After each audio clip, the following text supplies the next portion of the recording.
I was thinking of maybe we do a catchweight at 190. We get the cruiserweight belts involved, the light heavyweight belts involved, and winner take all. Dmitry said he wanted to fight for the cruiserweight championships before his career was over.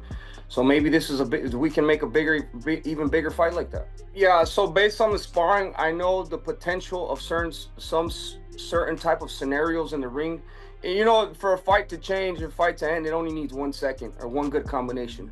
So I know that I told you guys over and over then that I did this to Artur Ramirez in the ring. I did the same thing to Dmitry Bivol. You know, I'm not trying to be cocky, I'm not trying to be disrespectful, but those are just the facts. To be honest, now I don't care. Now I wanna come back and then we will see. Yeah, trilogy is. If people want to see it, I would like to show it. If people wanna see Benavidez, let's do it. But for my soul, also, I wanna come. I wanna move up. I wanna try to another weight class. I wanna have some more achievement. And we will see. David Benavidez and Dmitry Bivol spark a heated clash of words over a catchweight super fight that could define pound-for-pound supremacy. Benavidez makes it clear he is targeting all of Bivol's belts, insisting this is the only fight that truly interests him right now. Bivol is really he's the only fight I really want, like that I truly want, because he has all the belts. You know what I mean? After I beat Bivol, I'm gonna have, right now I have 8 titles. You know, 3 of them were interim, 3 of them world championships at super middleweight, light heavyweight. Now I got 2 of them at cruiserweight. I really want those belts. You know, I want those accolades. So that's the only thing I want right now. You know, I'm not thinking about Opataya. I'm not thinking about none of these guys, because this is a fight I want, and it makes sense for both of us. With Bivol expressing interest in the fight against Benavidez, Oscar De La Hoya weighs in, saying it could cement Bivol's legacy, but he favors Benavidez in this matchup. I mean, if he's willing to do that, if he's willing to be great and fight Benavidez, my gosh, that would solidify, you know, Bivol's, you know, Hall of Fame career for sure. But look, yeah, he proves to the world that he's the best at 175. So, yeah, I think that's a hell of a fight. That would be a hell of a route to take. Would you favor him or Benavidez in that? Well, that's a tough one. That's a tough one because, I mean, I would go with Benavidez. Breaking it down, De La Hoya believes Benavidez will win this fight due to his activity, heavy punching, speed, volume, and outstanding footwork. Because he's more active, he throws more punches, he has better footwork, obviously, than Beterbiev. You know, he's smarter up there. He knows how to think, knows how to adjust. Yeah, I would favor Benavidez. One of the most controversial takes comes from Max Kellerman, who claims Benavidez has not truly become a recognized champion yet, and that is due to fighters ducking him. You beat the champion in 2 divisions. Benavidez, by my lights, the way I figure things, has never actually been the champion of a division. Not his fault. Canelo never gave him a shot. So far, neither Bivol gave him a shot, nor Beterbiev, when he was a champ, gave him a shot. Opataya is a champion who is sitting there going, I want to fight you, right? Look, the fact that no one's fought Benavidez, you understand. And I know he just beat Artur Ramirez and there were belts on the line. The actual champion of the division is different. Let's say the most likely scenario is he goes back down to light heavy and he fights Bivol, who right now is the light heavyweight champion of the world. The debate continues over whether Benavidez should stay at cruiserweight or drop to light heavyweight, with Devin Haney warning that cutting down could harm his performance. I don't love that for him because we've seen guys like Roy Jones go up in weight, and then come back down, and they just aren't the same. I think he was already killing himself to make the weight. I've seen him do the weight cuts. I think that, you know, those weight cuts are brutal on him. I think that he's at cruiserweight. This is where we've seen the best of him. I think he should stay up there. You know, guys, I agree, and I'll tell you something else. Where are you with this? Me? I like it. I like the fight. You like him going back down? I think. Or do you want Bivol to come up? I think Bivol, no. Go back down if he likes to. He could use it. I mean, he's champion in both weight divisions. At one point, Max even argued that Teofimo should not be considered a true title holder, stating Benavidez has not yet received the fights he deserves. Especially should not be calling the title holders champions, because think of how hard it was. You actually had to be the champion of the whole wide world. It's different. It's different. The guys who need to call themselves champions who just grab a belt are the dudes who aren't good enough or didn't have the opportunity to even fight those fights. Anyway. It hits different, and I feel like with Bivol, I think he's the only one that'll possibly give David Benavidez a little bit of run for his money. Who do you like in the fight? Moving all that? Because of the movement, I think that Benavidez really capitalizes when you're right there with him. Yeah. And I think Bivol doesn't give you that kind of momentum. The future of Benavidez is widely debated, with Sean Porter stepping in and insisting he must carefully decide his weight class moving forward. He also points to Jaio Patea as the ideal first matchup he would like to see. Porter adds that Bivol would actually face a tougher challenge against Benavidez than he did against Beterbiev. Meanwhile, the rivalry triangle with Beterbiev and Bivol continues to hang over the division, keeping the entire situation unpredictable. At that weight class, I personally want to see the fight against Patea. I personally want to see the fight against Bivol. Bivol, you're still around. And since you're still around, not that we're feeding you to the wolves, but this guy I think is young, vibrant, and probably would be, in a lot of ways, a tougher fight than Benavidez. Or I'm sorry, than Of course. Remember, I've been saying that. People, I'm good on the trilogy, man. Let Benavidez get his shot. Focusing on the Benavidez and Bivol matchup, Porter highlights how this fight is even more entertaining and attractive than Bivol's trilogy with Beterbiev. According to Sean Porter, Beterbiev is not overly complicated, more of a straightforward fighter you can target and hit, but Benavidez and Bivol bring a different level of excitement, both capable of hurting each other with skill and pressure.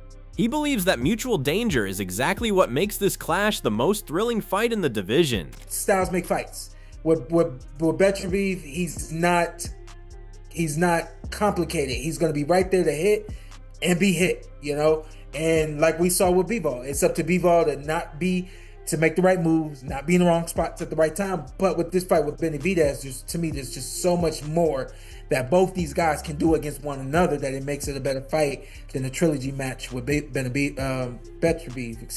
Teofimo Lopez adds to the discussion, insisting Benavidez has different options right now, and it is his choice whether he moves up or down in weight. However, Teofimo makes one thing clear: Bivol is the fighter who would give Benavidez the most trouble. Highlighting the distance game, he believes Benavidez could struggle if the fight is stretched out over rounds. He also points out that even David Morrell managed to push Benavidez hard due to his tricky style and timing. He's in a new place right now. I get it. I get it. Is he in a tough place because he's at cruiserweight, and then if he drops back down to 175, or the fight with Usyk is a heavyweight, then he's in a hard place? Well, how should he maneuver that? If he's cruiserweight, then they have a new weight class, a bridgerweight, or is that only WBC side? Yeah. Only WBC? Yeah, that's an option. You know what I mean? And he's basically WBC's world champion, so they could probably round him there too. So many avenues for him. You mentioned you think Bivol is probably the only one that could challenge just because of the distance. Yeah.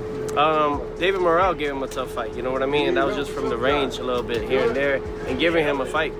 Stepping into the discussion, Ariel Helwani looks at the Benavidez versus Bivol matchup and calls it a gigantic fight.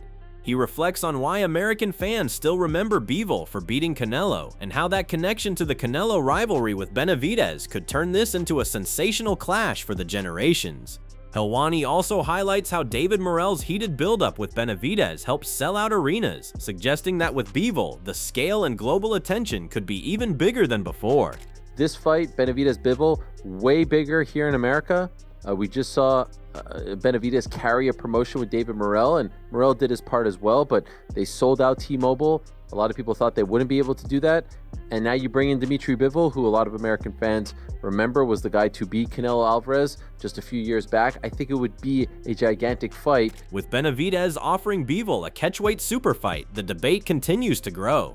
Chris Algieri shares his thoughts, believing Benavidez is confusing the public with these calls because it is hard to believe he would drop back to 175 after already proving himself at cruiserweight. He calls it a real shame if that direction is taken, but still insists Benavidez is full of surprises. Algieri suggests this uncertainty only adds more tension and intrigue to an already explosive potential matchup. Trepidation, fight week, when he was saying, I feel so good. You're going to see the best version of me. Because if you go out there and you do exactly what he did, you're not going to want to leave the weight class. You're going to want to struggle and get back down to 75 when you literally look your best at this weight.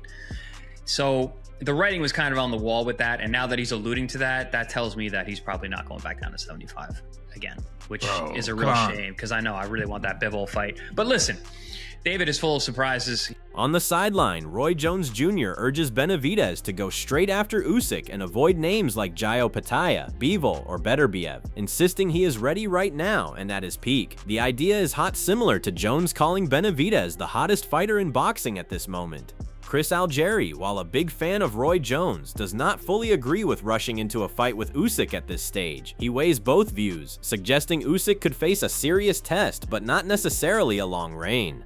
In his opinion, if Benavidez takes on a legend now, his legacy will be firmly cemented. Podcast. Roy is an absolute legend. I always pay homage to Roy. He's my favorite fighter who I've ever seen fight live in my lifetime. I don't like the idea of going right for Usyk. I know it's I know it's a big name. I know this would be the only opportunity to do it. And I think that's where he's coming from, because Usyk's not around for a long time. He's here for a good time, not a long time.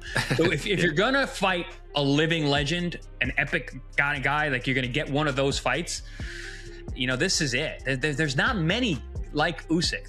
It's like me getting the Pacquiao fight. Like if I didn't fight Pacquiao, I got to fight a legend. I fought a legend. Looking at the buzz, Benavidez has responded to growing talk of a possible fight with Alexander Usyk, saying he is not fully convinced the matchup is realistic at this stage. Even with Turki Al-Sheikh pushing for it, Benavidez feels jumping straight into heavyweight level competition is a step too far for now. He explains that his main focus remains dominating both light heavyweight and cruiserweight first. Only after proving complete control there would he consider moving up and taking on such a major challenge. As of me, for having a competitive spirit, that definitely does interest me.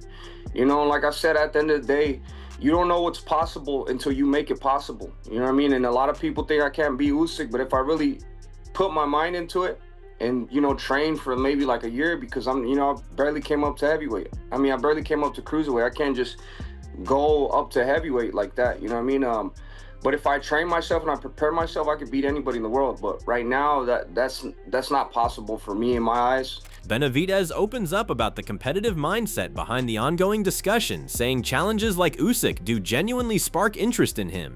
However, he emphasizes that motivation alone is not enough without the right preparation and timing. He explains that moving from cruiserweight to heavyweight demands gradual adjustment, proper conditioning, and careful physical development. According to him, rushing into that environment would carry too much risk at this stage of his career. Still, he admits the ambition to test himself against the very best remains strong deep down, even if patience is currently the smarter approach. Hey, I want to be a reigning champion at 175 in cruiserweight. So that's already kind of hard to do that. If I go up to heavyweight, then I should forget about light heavyweight, because the weight difference is just way too big. But I'm never gonna say never, because maybe in the future when I'm like 35, maybe 36, we could go up to heavyweight. But right now, I'm really just, I'm just taking care of the cruiserweight and the light heavyweight division. Making his intentions clear, Benavidez is preparing to move back down to light heavyweight as he sets his sights on an undisputed clash with unified champion Dmitry Bivol, who is expected to face Michael Eifert on May 30. The unbeaten American says discussions have already taken place with Bivol's team, and he is confident the matchup will happen this year. After adding more success at cruiserweight, he now shifts full focus to light heavyweight, insisting the long-awaited showdown is already in progress and edging closer to reality. I told you guys I was going to come back down and fight Bivol, and that's exactly what I'm going to do. Now I won 2 more titles at cruiserweight. Now it's time to capture the rest of the titles at light heavyweight. I love that. Do you think that it could happen? Is the dream for it to happen in September, Mexican Independence Day weekend? Is that what you want? Not right now. I think I don't know what's going to happen because we're still in talks. As the possibility of a fight between Benavidez and Bivol continues to build, Andre Dirrell steps in with a blunt assessment. He points out what he sees as the biggest flaw in Benavidez's approach and insists that Bivol represents the final boss in this scenario, someone who will cause serious problems. Dirrell highlights footwork as the key factor, arguing that Benavidez will struggle to cut off the ring effectively. He believes Bivol's movement and control of distance will ultimately be the deciding edge, making him the likely winner in this matchup. I don't think he can beat Bivol. You know, I don't think there's literally like nothing he can do to get the victory. I ain't saying they ain't gonna be close. What I'm saying is nothing he can do to win. I think Bivol will edge him out as far as moving. You know how David pursues versus how well Bivol moves and punches along with this movement will simply be too much for David. He'll be trying to figure it out. He'll be more determined as each round progresses, right? And he'll never give up. According to Dirrell, Benavidez will enter the fight against Bivol at the peak of his abilities and may even be remembered for giving one of the best and toughest performances against him. However, he ultimately believes the defeat will still be handed to Benavidez by Bivol. Dirrell adds that this outcome would come with valuable lessons for Benavidez, shaping him for future challenges. He suggests that while the effort may earn respect, the experience itself would expose key gaps that only a fighter like Bivol can reveal at the highest level. That will in turn give him a great performance against Bivol, but he'll learn a lot about himself in that loss versus Bivol. That's the only sure thing for me, and I hate to be that guy, but I have to be that guy. I'm a boxer first. Right, I see the talent, I see the skill set, right? I see the work ethic. You know, I see it all in Bivol, right? You know what I'm saying? He's very, very difficult to beat. And then I heard recently that Shakur and maybe Crawford feels the same way. I know he had a conversation with Shakur and he feels the same way. But I'm gonna tell you like this.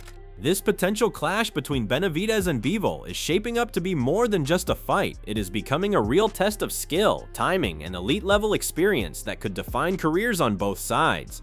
If you enjoyed this breakdown, make sure to like the video, subscribe for more boxing updates, and drop your prediction in the comments on who takes it and why.